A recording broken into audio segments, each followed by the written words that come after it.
everyone. This is Natasha Parrilla, Director of Communications at AppleTree Institute. And today we have Daniela Anello, the head of schools at DC Bilingual. And I'm really excited about having her. And I'm going to let her introduce herself, and then we're going to go into some questions. So, Daniela, thank you for being here. Thank you so much for having me. And like you heard, everyone, my name is Daniela Anello. I am head of school at DC Bilingual Public Charter School. I have been part of the DC bilingual community for 16 years. So I have seen the shifts and the changes that have occurred throughout the course of time in the educational sector in DC. And I'm really proud of the work that's been done both at DC Bilingual, but also across the sector. And I'm happy to talk to you about that today. Thank you so much. Okay, so the first thing I'd like to talk about is tell me more about DC Bilingual. You all do so much for the community, with the events and so forth. How and so academically, how would you describe DC Bilingual in the early childhood education setting here in DC? And please go off topic if necessary. We just want to hear all the great things that's happening over there at DC Bilingual. Thank you so much for asking. So I should start by saying that DC Bilingual was first created to support families and their children who were being serviced by Centronia, which is a nonprofit that started offering early child care services and adult education services to newcomers from Central America that needed a safe place to live and needed to learn how to navigate being in Washington, D.C., recognizing that they came with a host of experiences from Central America and South America that would require them to know how to navigate the new place of living, and which meant English as a new language to learn, also navigating, places to live and places to find resources that could support them with their everyday life. And so early childhood was the area that was focused on first in terms of creating a safe environment for children to develop bilingually. And then DC Bilingual was formed from members of the Centronia community to provide the formal education aspect of the children's learning experience. And so I say all of this because early childhood was the main focus from the very beginning of our experience as a school.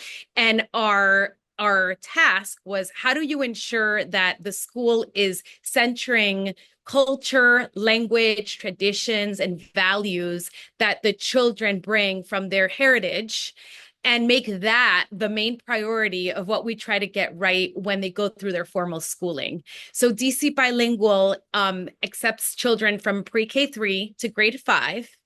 And over the years, we have grown. So at first, we were feeding students right from the childcare. And over the course of time, we have grown as a school. And now we're educating kids from all over Washington, D.C., of all races, of all socioeconomic statuses, of all types of cultures and traditions and values that they bring from their home and from their heritage. So we're kind of this melting pot of amazing children and families. And we try to encourage all of our families to really embrace all of the elements of their culture and traditions that they bring, and also become bilingual and really confident in their ability to speak and write in Spanish and in English, and also embrace all cultures in the community that surrounds them. So again, it started with an early childhood focus, but it's developed for us up until 5th grade.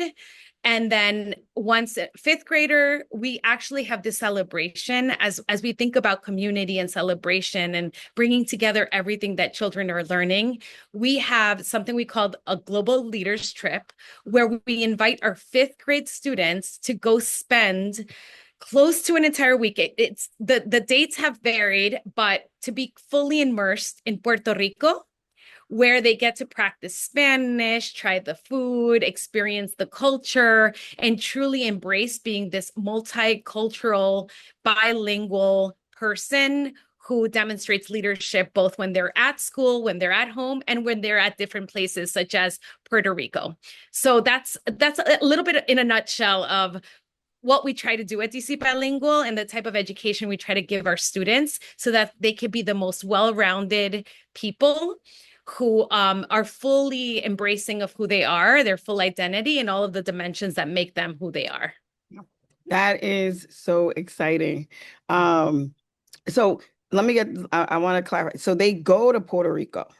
They do.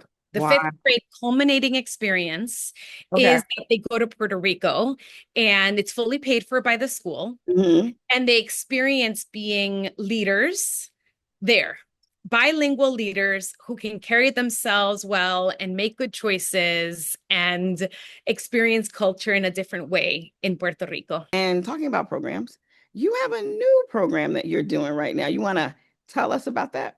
Yes. So I'm very excited to share that we have recently piloted and are looking to launch next year a new program. And it's called Escuelita, which stands for little school. And it's a little school for educators and teams of educators from other schools, cross sector, and eventually also opening it up to schools nationally, where we invite teams from schools to come and experience a 3-day immersive experience with us, learning about structures and systems that have worked at DC Bilingual that they could consider trying out at their schools, changing however it is that they may need to change them to make them suitable for the needs of their school. But the idea is that they learn in a setting in which we're seeing a lot of systems work efficiently. They get to visit classrooms, talk to teachers, talk to instructional leaders, work collaboratively to determine what aspects of these systems and structures work. And then they get to work in teams to design the way in which they would like to take some of these ideas with them to apply at their schools. So it's really fun. It's collaborative, it's engaging, it brings our educational sector together to learn from one another. And it's not very often that school teams can work with other school teams from other schools. And so the idea is that we are creating connections and through collaboration and learning best practices. So it's Uh, really, really fun. that sounds like a lot of fun. And I love the collaboration between different charter schools. What schools are involved? Are there any Yes. other organizations like for funding and things like that? The pilot experience for Escuelita was fully funded by EdForward, Education Forward. They are a group that invests in the well-being and success of schools cross-sector, charters and DCPS schools. And so they provided us with funding to launch Escuelita and to try it as a pilot. And the only expectation that they had for us is that we make it cross-sector. So we had a DCPS school participating and we had charter schools participating. And all of the teams of the schools that participated said that they benefited from the experience. They really enjoyed getting to spend time in a different school. They really enjoyed seeing practice in classrooms. And then they really enjoyed working with their teams on developing the plans that they plan to take with them to adopt at their schools. So I saw it as a win-win for everyone, for DC Bilingual for having success in hosting the event, for the funder who wanted to see cross-sector collaboration, and for the school teams who now have great plans that they're getting to try at their schools and see if they'll work. And the overall objective of this is that we're helping to make the quality of instruction across all schools in the district much better. And so the idea is that if we could collaborate well as teams and cross-sector, the kids will ultimately be the ones benefiting from all of this. Exactly. Yep. I love that you worked with DCPS, that cross-sector collaboration. We don't always get to do that. And that's wonderful that you were able to, and that you gave that access to the other charter schools.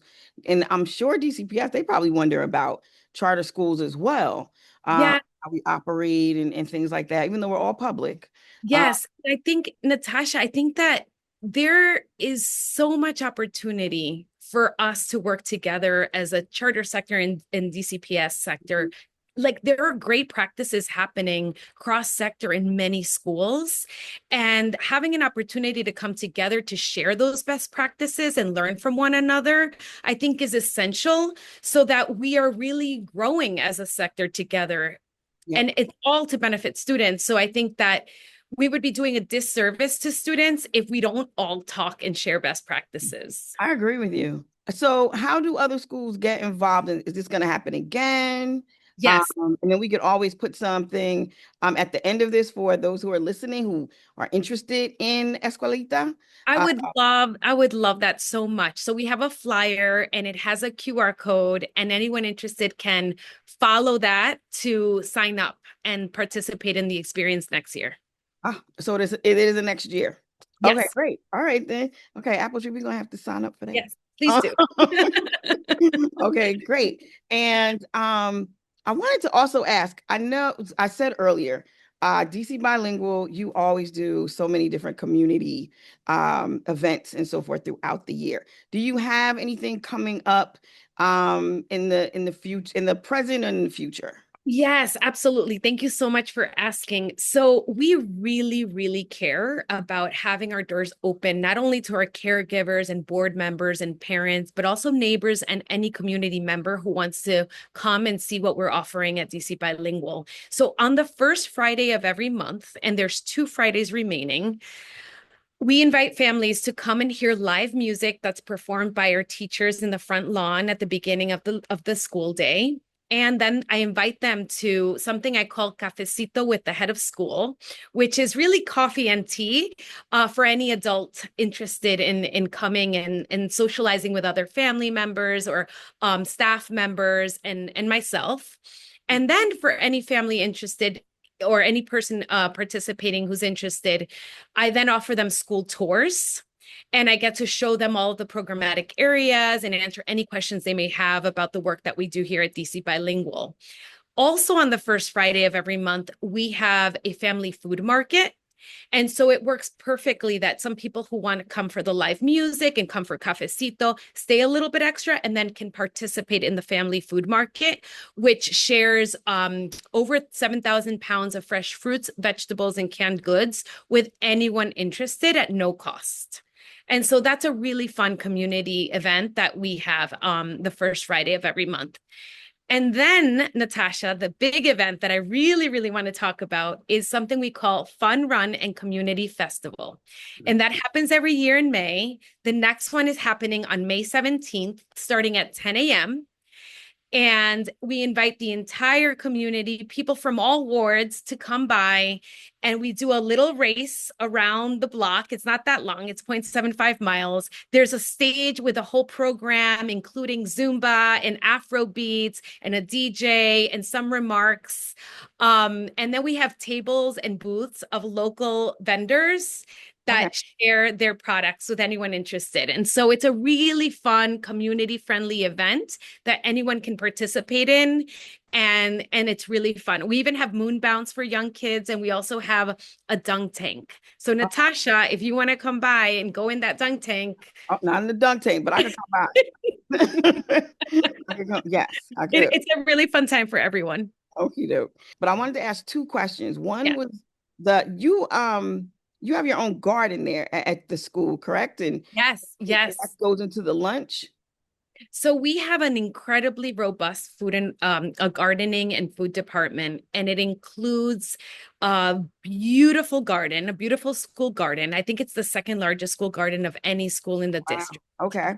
So you can imagine it's such a luxury to have that we have we have a garden as a special, and our kids spend a lot of time gardening and learning where fruits and vegetables come from and taking care of the plants and also harvesting and learning about the full cycle. Okay. We also have a koi pond where they get to feed the fish and get to see the cycle of life of our fish. We have a compost, and at lunch, kids are taught how to recycle and how to use the compost so that we can keep that aspect of knowing where your food comes from and where it ends up.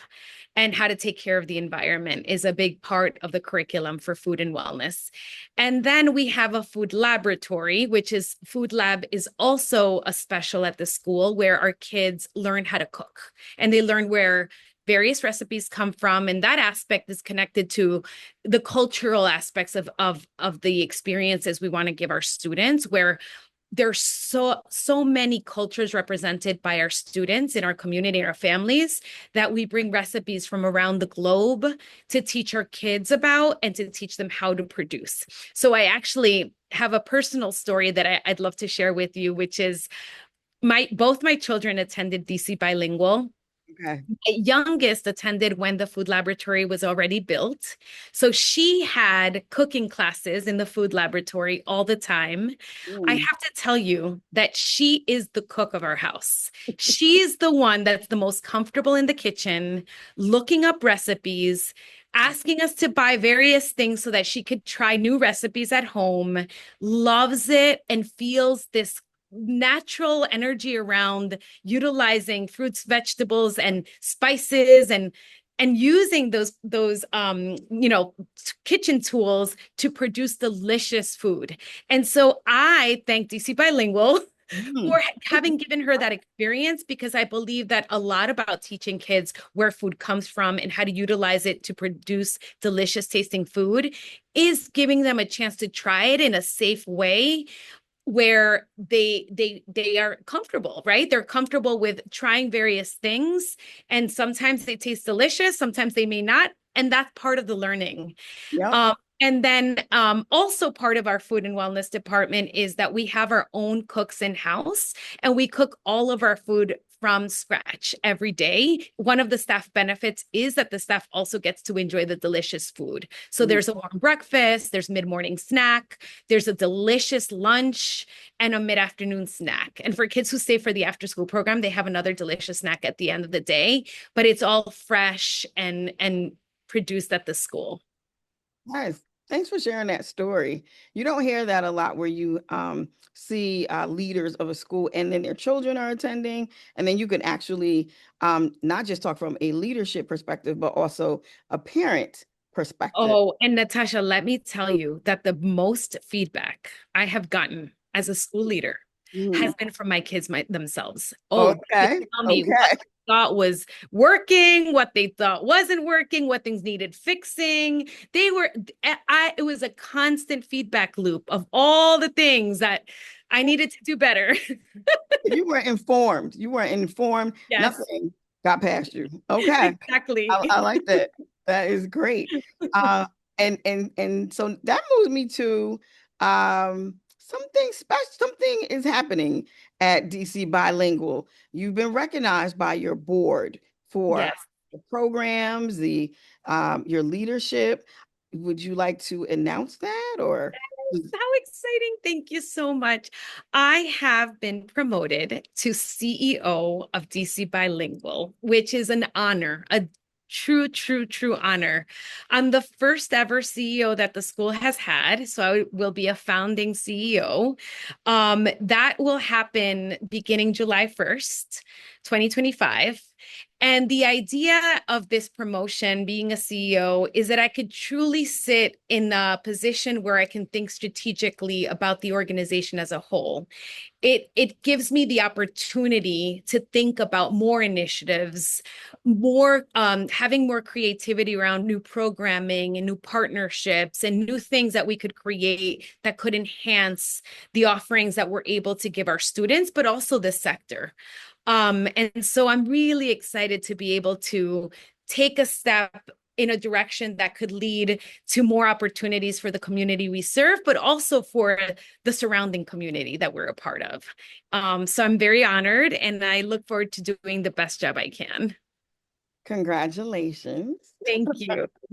You deserve it. Congratulations. It is well deserved. Um, Thank you so much. you're so welcome. I'm sure. Do your parents and staff know yet or? So they got a little hint. The board had a public board meeting where they voted to provide me with that offer. come the end of the school year. And so people know it's coming. Okay. And they've been very gracious and incredibly celebratory. They're really happy for me and happy for what this might lead in the future for the school and new things that will bring everyone more opportunities. So in July, it'll be official, and I'm sure another announcement will come out then to make it like, okay, it's happened. Well, I'm happy for you.